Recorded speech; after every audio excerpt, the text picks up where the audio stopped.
چې د احسان الله په انټرنیشنل ټیم کې واغشته چې څومره جرمانه به زه درکوم ځکه چې دا ځان خپل دشمن دی.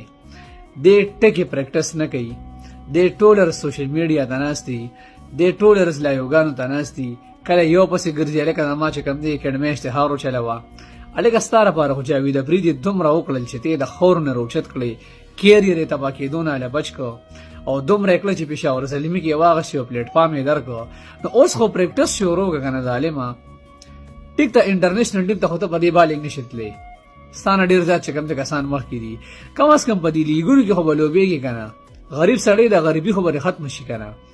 نو ته په خپل ځان په خپله رحم نه کې، ټول ورځ ټیک ټاکو ته ناست دی، د ماشومانو ذهن دی ځان په خپله باندې تباه کړي. دومره محنت وکړه چې کم از کم هغه ملتان سلطان ترې جیب کړی چې د هغې خلاف خو بهترین بالینګ وکړي که نه. هغوی ته خو وښیه که نه چې یار زه یو بالر هم تاسو زه ریجیکټ کړی ما.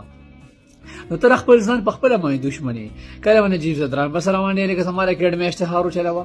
ته راسې چې کوم د خبرې پروفیشنل کرکټر پاتې شوي 200 میچونه کې 500 وکټې اخیستې دي چې ته اکیډمي چلې، هزارو اکیډمي چلوه، د خپل کیریر خو اول کامیاب کړه که نه بیا د خلکو کیریرونه کامیابوه.